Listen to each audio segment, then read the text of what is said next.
What's up, everybody? You're listening to the Hustle and Flowchart podcast with your boys, Matt Wolf and Joe Fier. Check it. Hey, welcome back to the Hustle and Flowchart podcast. Today we are talking NFTs. Today we have Ivan Santana from West Coast NFT on the show. And if you're not familiar with West Coast NFT, they've been behind the scenes of some of the biggest 10,000 generative NFT projects in the NFT space. Some of the projects they've been behind have been projects like Doodles, which is a very, very popular project, MFers by a really popular NFT artist named Satoshi.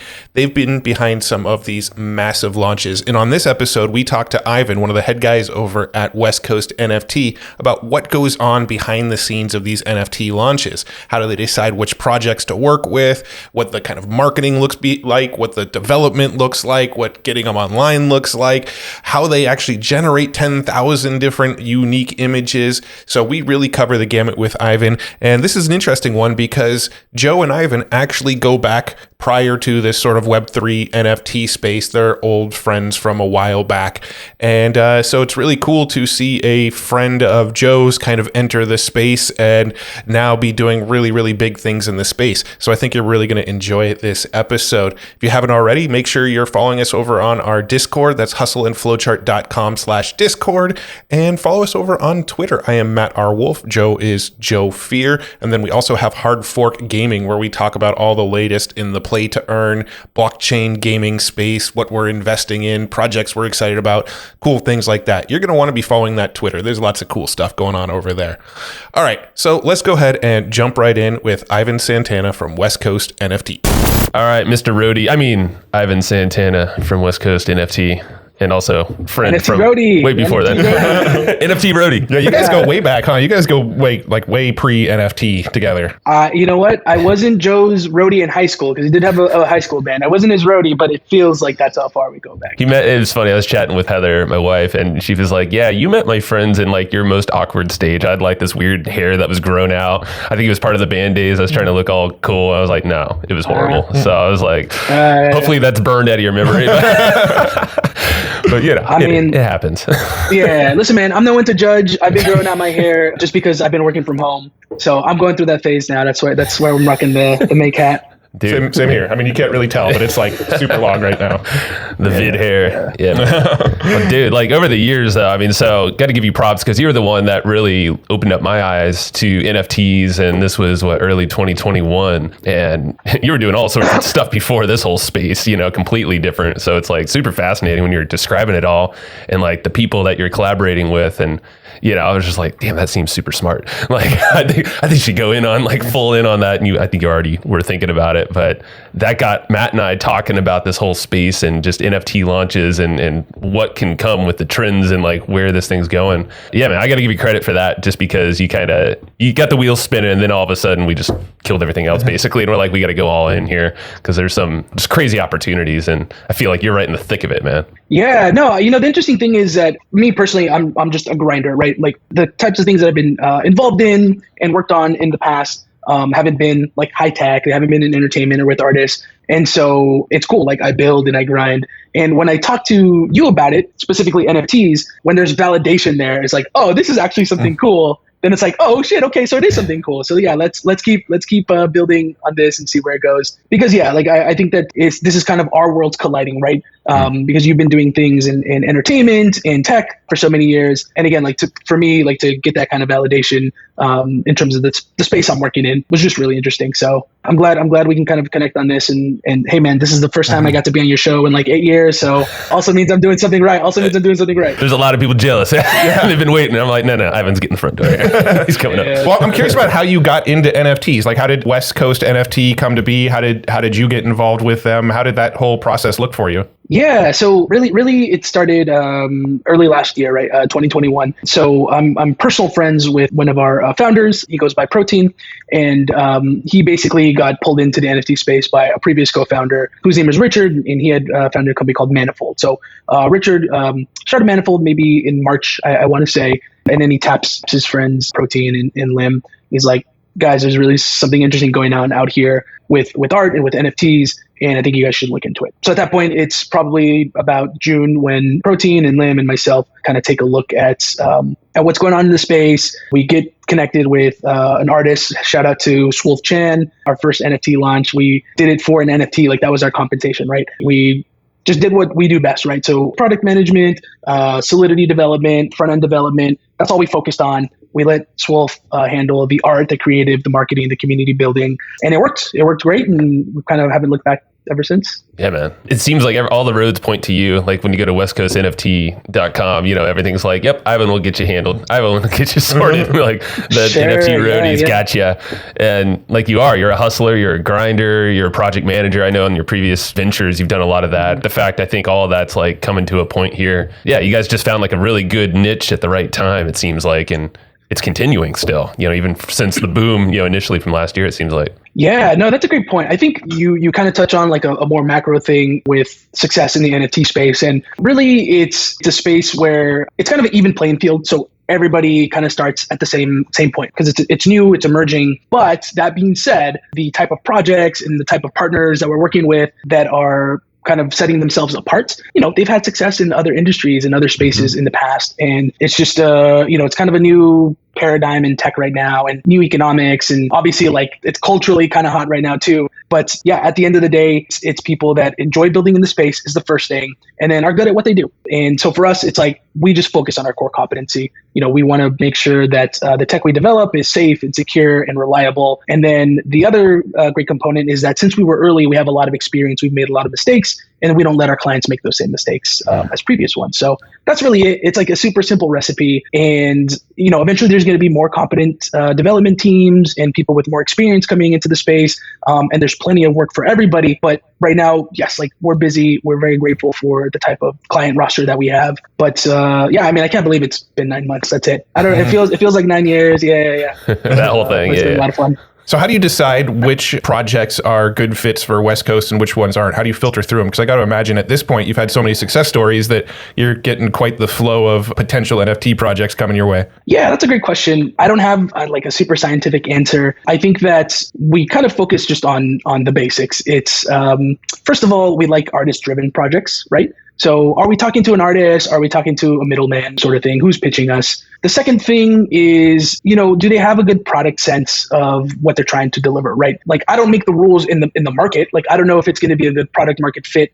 and I'm not going to be a gatekeeper in that sense. We're not doing these things because we're not doing these type of projects because we think they're going to sell out or anything like that. But do they have like a good product vision for what they're offering? I don't need to hear about like the roadmap and all the utility and stuff. It's just like, what's the phase one most minimum viable product, and does it make sense to us? Because we get, but they have 100 ideas, right? And we can't build 100 things. We can only build one thing. So I think like those are like just the two main things. And then from there, I pitch the rest of the team, and the question to them is, who's going to champion this? Who wants to do this? Who's going to own this on our end? And so if we find somebody to do it, then off to the races. And if not, then it's just something that would be hard to like try to pull something across the finish line just for the sake of it. Mm-hmm. Yeah.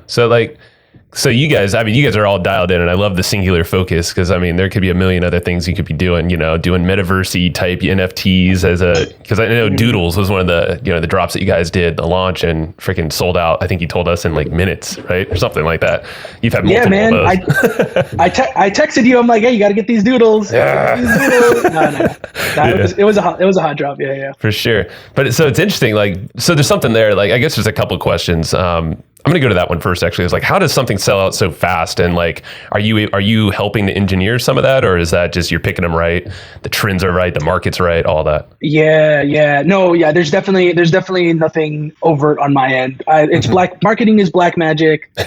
What those community builders are doing is incredible. And for us, it just goes back to that main question is, would we buy this? Is this a product that makes sense to us? Do we like working with the people? If we like working with them, other people are going to want to be part of that community. So we can only, there's only so many touch points that we control. And so we just try to hyper focus on what those mean to us. And yeah, once it gets out into the public though, it's crazy. We've worked with hardworking projects with, great artistic integrity and good creators, and they just don't get the type of marketing traction that's needed sometimes. And some of that is due to timing. Some of that is just due to, it just doesn't something doesn't resonate with the community at large. But specific to Doodles, I got to give them a lot of credit. Those guys are an incredible team. They have a brilliant product manager, brilliant marketing community manager, and I mean the art speaks for itself. Burnt toast. Oh, yeah. So with West Coast, you guys are basically doing everything up until the point of marketing, and then the creators of the project kind of take over the marketing from there. Or do you guys do a lot of in-house marketing with West Coast? Yeah, no, it's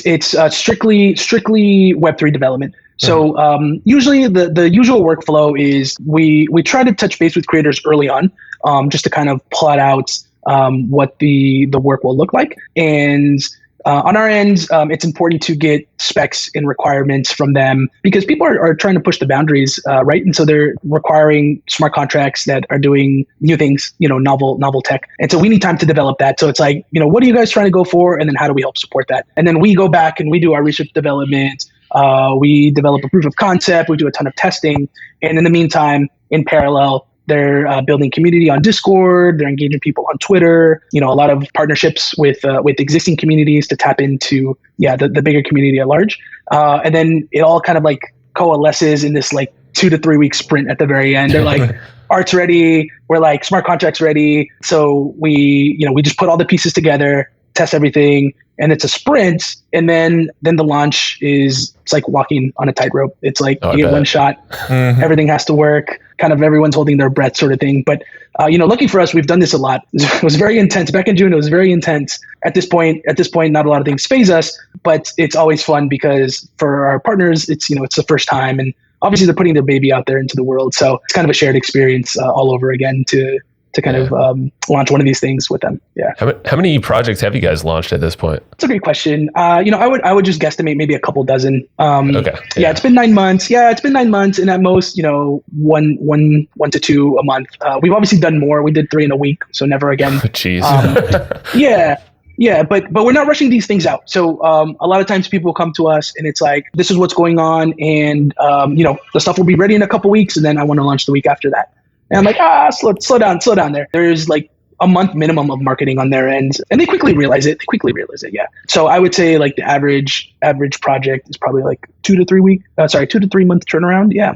Doodles, for example, we started talking to maybe late July, and they launched in October. Most recently, we did we partnered with an artist named Craig Redman, who has a Darcel character that he's been illustrating for 15 years. His project from once we started talking to him and his team was closer to like 7 months. And 5 of those was like intense art, illustration, 3D, curating, generation. Yeah. So there's definitely some craftsmanship that takes time. You just can't rush that. Yeah, man. And I was looking up another project you guys helped launch, the MFers, and I think it's Sartoshi he was blowing you up and saying Santana freaking rocked this thing in West Coast, and he said he sent something like, I think he said like 69,600 and blah, blah, blah, like just crazy amount of messages to you just handling the art back and forth before launch. And I'm like, yeah, that's legit, because I know how much of a grind it is, like you were telling me on some of these previous launches, but that just tells me right there. Yeah. So we have artists like Craig and Darcel's who they're building now. They have he had a couple of 3D illustrators, Impact and Bon, shout out to them, that kind of helped them over that 5-month period. With Sartoshi, he's kind of built this brand on Twitter, and he's doing the illustrations alone. So for him, it was probably a similar amount of work. He just crammed it into like a month period. So for a month, he was heads down. And every night I would get some DMs about this, and then we would go back and forth tweaking the art. So it was definitely a really enlightening process, because for arts like MFers, people say, okay, it's meme art and it's stick figure stuff, but I can assure you a lot of thought and a lot of consideration and a lot of craftsmanship on Sartoshi's end went into that. So it was really great to work with him. And it's always cool to like see the public validation, the community validation. Oh yeah. Because again, like we can't control that, but when it resonates with people and it really hits, that means a lot. And I'm curious, you said you've done probably a dozen projects or so far. What are some of the mistakes that you've learned throughout those 12 projects? Like, what are some of the things that through trial and error of doing this 12 times, you've learned, okay, we're not going to do that again, or next time we need to think this through a little bit better? Are there things that we can give the listeners who might be thinking about launching a generative NFT project, like things to be aware of that, pitfalls to avoid, that sort of thing? Yeah, that's a great question, and something that I should think about more. Every time we launch something, it's like, all right, we definitely got to do a postmortem on this, right? And then it's like, okay, but when are we going to do that? Because the next one, the next one's right around the corner. I would say maybe like the underlying thing that I've noticed just in the answers that I'm giving is that you just can't rush it. And so for us, it's like, okay, well, these people want to really get this thing out. The market is hot. Yeah, maybe we should just, and again, like, we're not going to rush our tech. We're not going to rush our smart contract. But if we have it ready and they want to go, then like, why not? But we've learned like early on when we started summer 2021, a lot of things sold out in spite of themselves. What all of us thought was good marketing and good community engagement, it really wasn't. And it was just a hot market and you put something out there and it sold out. And everyone learned that lesson September, October, November. The same kind of equation didn't work out so well for us. So our partners and everyone kind of in the space. So I think the thing is, hey, let's focus on quality in all of those important pillars, right? For us, we'll handle the tech. For our partners, make sure that the art is exactly where you want it. Make sure you kind of budget enough time and bring in a strong enough team for the marketing, the community building. No one knows how long NFT craze is going to last. No one knows if it's going to be PFPs, if it's going to be one-of-one art, if it's going to be photography. So the real thing is focus on the things that we can, right? And it's our crafts, our art, and make sure that what you're putting out there is a product that you want representing yourself. Yeah, that's interesting, man, because I know you and I chatted about the trends and like how marketing could layer into that. And yeah, it's like last summer or whatever it was, earlier, like June-ish, you were saying it's so hot where it's almost like marketing is not even needed for most of these. But now, like we're seeing variations. Like there's obviously metaverse variations to the NFT. Like there's, 3D rendered things that are now, used in places or, starting to, or there's game NFTs. So do you ever think about, or like do some of these projects like Doodles? I saw that they have some other stuff coming out and, I'm sure that's going to grow into other things I'm not aware of, like games or whatnot. But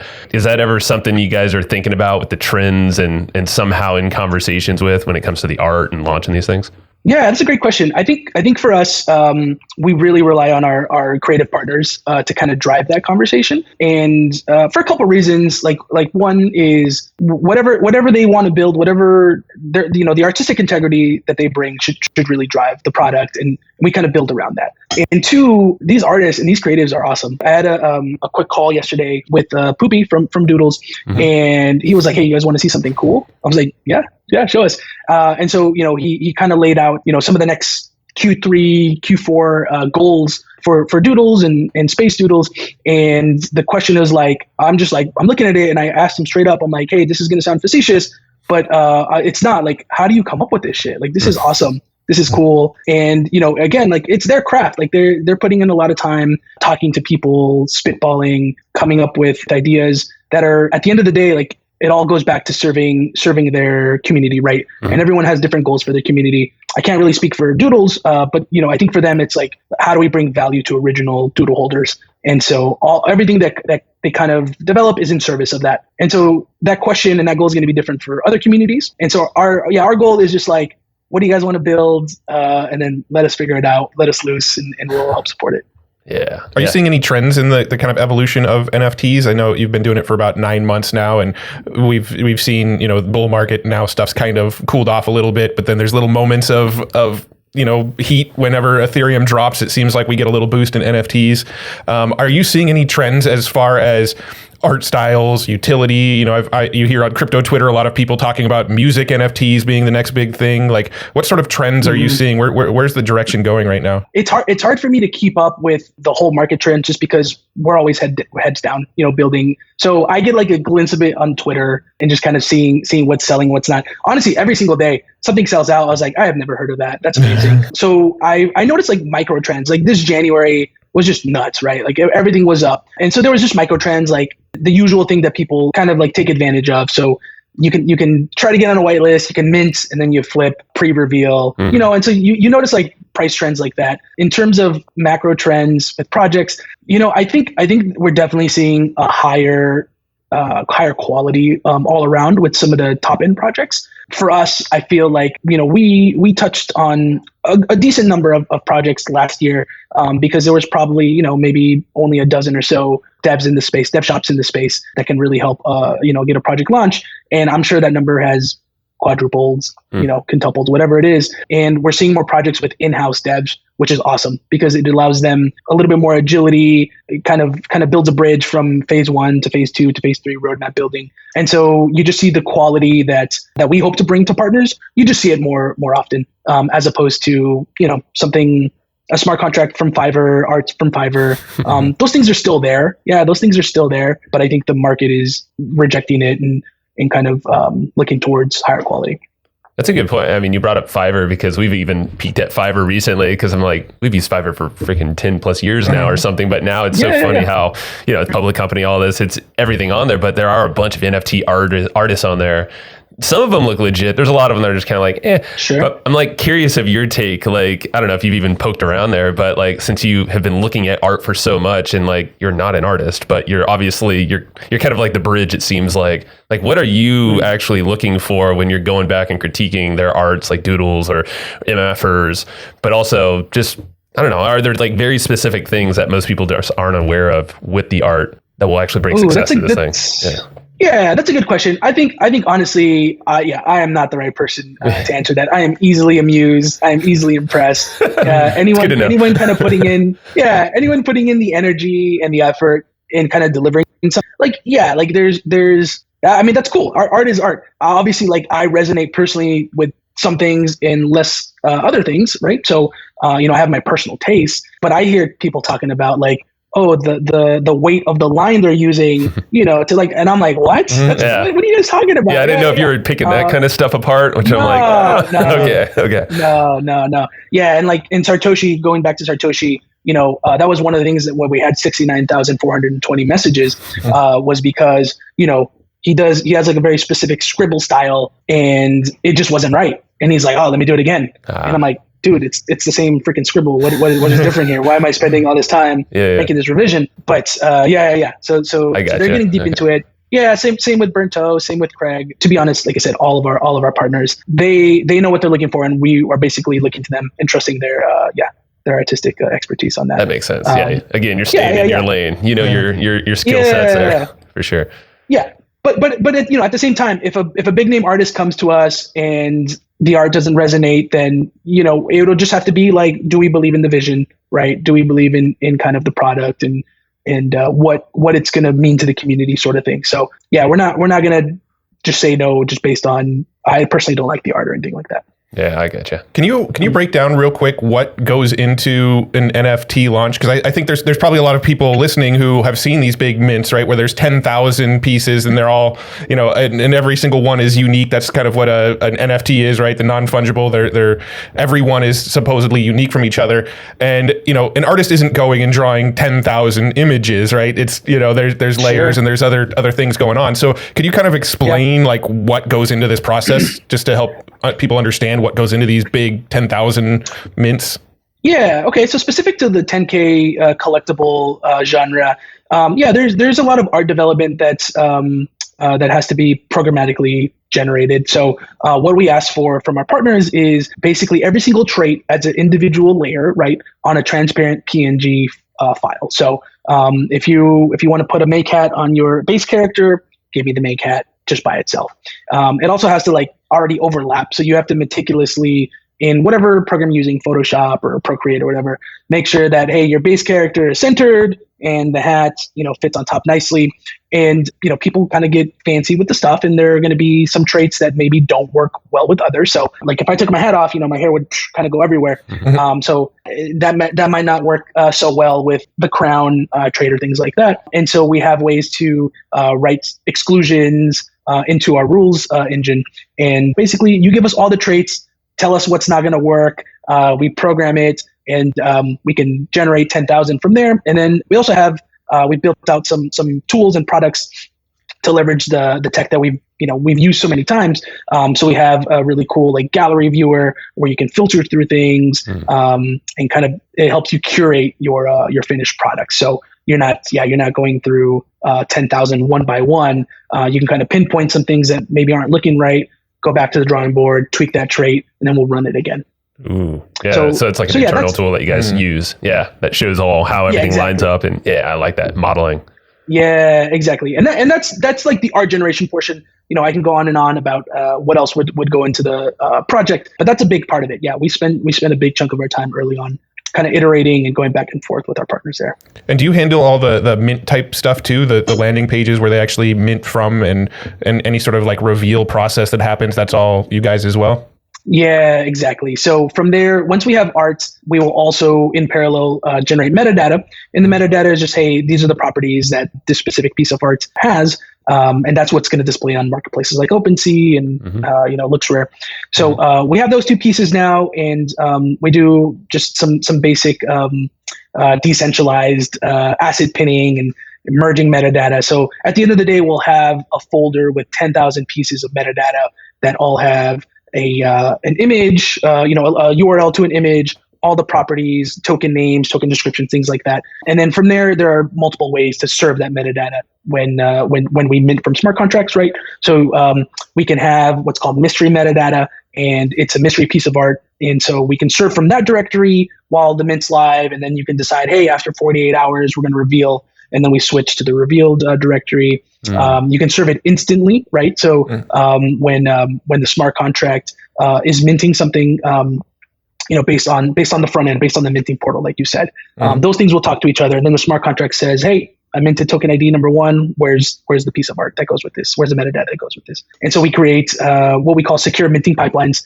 and it just listens to the smart contract and one by one serves them as they go. Yeah, so there's things that you can do with the metadata, the front end, the smart contract, but yeah, we'll handle that whole process. And the other important thing is that we also walk our client and our partner through all of the deployment. So at the end of the day, it's their custom smart contract. They're the ones deploying it. They're the ones owning the smart contract.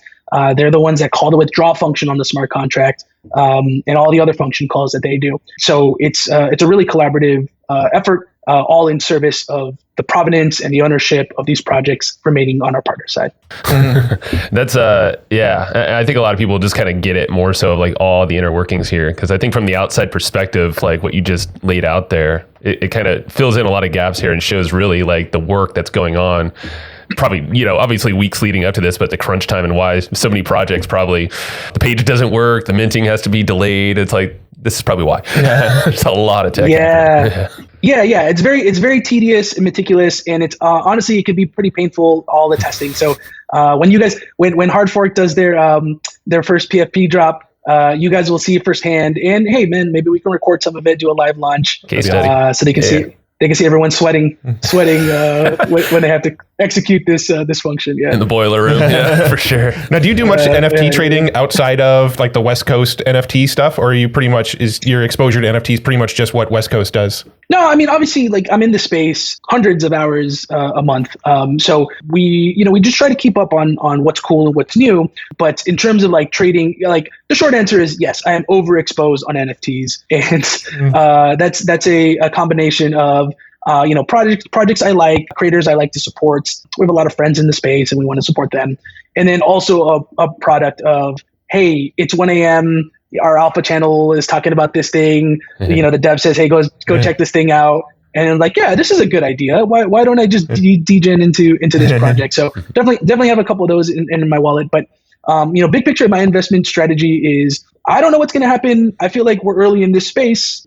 This was what we were telling ourselves 9 months ago. And if I invest in kind of teams, projects, communities that I believe in and that can execute and have some staying power, that's where I want to park my money. And we'll see what happens in a couple years, in 5 years, in 10 years. Yeah. And so, and there's definitely enough of those. There's definitely enough of those to eat up my entire paycheck for sure. But yeah, people have different strategies, and I would say just kind of work or do what works best for you. Like if I had 24/7 to just trade NFTs, it would be a little different for sure. Sure, man. So are there any projects coming up in the future that you kind of got your eye on that, maybe our listeners could get some alpha on, or projects that maybe aren't West Coast NFT, but are on your radar, anything like that? Yeah, that's a good question. So again, like I kind of talked about the different modes of an investment thesis. For me, like the stuff that I look at is like what's kind of an established community that I think can kind of make a jump and kind of stick with it. So I look at projects obviously like Doodles. Like if I can just keep buying Doodles, I would just keep buying that. I'm so bullish on what they're building.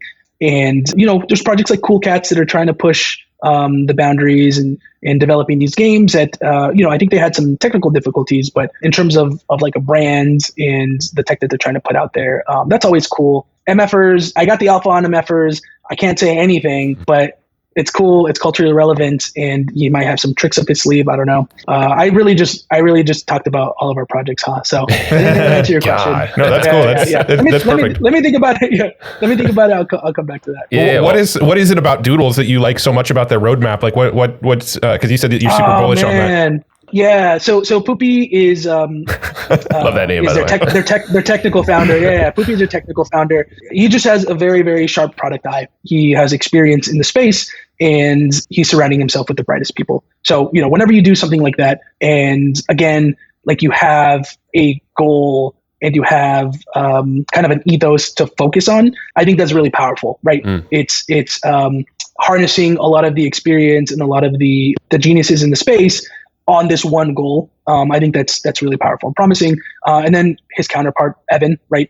I don't know if you guys are too familiar with what they're doing at South by Southwest, but they put in a lot of their own personal money to basically build out this in real life activation. And so just kind of engaging with the community in a really organic way, putting the community first and kind of letting people interact with Doodles in a different way. I think that's really powerful. And then on the art end, obviously like Burnt Toast's creative direction and illustration, like you can just like, it makes me smile looking at it. Yeah. I can see it. I can see it on McKenna's backpack when she starts preschool, Joe. I love what I mean? Like, yeah, for sure. Little doodle, yeah. And then and they kind of reinforce that with a strong team around him. So you have Alfie doing the animations. Varun is a very bright art developer. If you guys saw Space Doodles, like it was just an incredible team effort to pull that off. So. I saw the intro video just this morning. I was like, ooh, this looks cool. It's just the whole feel of it. It makes you happy, and it appeals to so many people too. Exactly. Yeah. And then at the end of the day, like a bet on Doodles is a bet on us too, right? So, I believe in what we can bring to the table and to the space at large. And I mean, for some reason, it resonated with me since day one, meeting the guys. And it's just really special and validating to see it play out every step of the way. If you have like a few more minutes, I know we're going over. Are you good for like another 5-10 tops? Yeah. Cool. I think you're a busy man. Yeah. Tell us about, because you hinted earlier that you guys are working on some internal stuff too, like some other products that might or might not go public, because you guys are obviously heads down and singularly focused, rightly so. But can you hint anything at that? Yeah, of course. No, it's I'm glad you brought that up. So a lot of the stuff we talked about in terms of like supporting creators, we've built out tech to kind of help us do that more efficiently internally, right? So that basically we're not doing the same thing 10 times. Yeah. We can build it once and then use our resources to focus on new iterations, new requests from our clients, right? This new mechanic in a smart contract, things like that. So we have kind of like that need on one side, and then on the other side, again, like very grateful to have a lot of conversations with artists and creators that are building really cool things and have really great ideas. But at the same time, like we're a small team, we can't support them all. And so the idea is how do we solve a couple problems? And so we're working on an internal product. It's called Art Lab. It's kind of like the baby of our head devs. And so they've put a lot of thought into it, a lot of consideration, a lot of resources. And we hope to basically have a platform for artists and creatives to come and be able to do their own 10K PFPs, leverage the things that we've learned and that we've built, and really just put it out there for the community. Again, at the end of the day, there's so many talented people in the space. How do we support more of them? Dude, that's sick. Yeah. And it's just a natural progression, it seems like, with what you guys have been doing. And obviously you can't do it all. And there's so much demand, and, we're just seeing more celebrities and these influencers popping into the space, trying to make their own thing or team up with projects or people that can kind of do it. But what if there was software that kind of allowed them to get it out there in the right way, that all the headaches and shit, but will always be it. That's the hope. Yeah, man. It's not going to solve everyone's problems. Hell no. But it's going to be, but it's going to be one thing they don't have to worry about for sure. Nice, dude. I do have one last question that I wanted to ask, just based on kind of what you guys say on your West Coast NFT website. But you talk about price strategy. So I'm curious what goes into the pricing strategy of NFTs, because you definitely see a whole bunch kind of all come out around the same price. It seems like a lot of mints for a while were all at 0.05, and then there was a window where everybody was kind of trying to go for higher prices. And what goes into figuring out the pricing of some of these NFT launches? Yeah, I don't have a super strong opinion on price strategy, but it is something that we get asked a lot. So the main thing that I rely on is just my lived experience, right? And so I've launched projects that have done well in a hot market. I've launched projects, not me personally. We've launched projects that have done well in a not so hot market, and vice versa. Projects that we put out there that just didn't gain traction. So I can I lean on my experience to talk about some of the decisions our clients made and some of the things that may not have worked. So that's like part of the equation. And then the other part is to your point is like, what kind of marketing traction do I have today? What is the price of other projects? What are they pricing things out? How are they selling? Kind of finding comps in the space. But yeah, I think big picture, people look for a proof of concept and say that this thing worked, and this is kind of what the community is primed for and what they're looking for. And I think a lot is driven by that. But what I bring to the conversation is just our experience. Any plans to do any projects off of Ethereum, or is Ethereum the bread and butter that you're always going to stick to?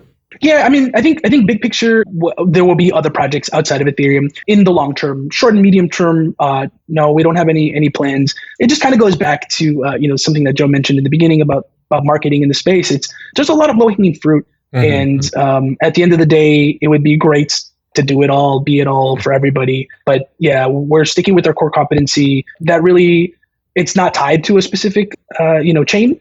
It's really just tied to serving our clients and our community at large the best that we can. And so when our clients are all telling us, hey, we want to do stuff on Polygon, then off to Polygon. Yeah. Well, cool. Dude, is there anything like that we didn't ask you that you're like kind of lit up on, or I don't know, just like something that you want to share, or should we sign this puppy off and tell them where to find you? No, man. No, this is it. This is what I'm lit up on. This is what I do all day, every day is talk about NFT projects. Yeah, I mean, no, there's nothing else. I just want to shout out all of our partners that have chosen to work with us, that have trusted us with their projects. We're so grateful for them, for the artists, for the creators out there. And hopefully, like I said, that kind of that little group can get a little bit bigger if we can get some of these products out the door.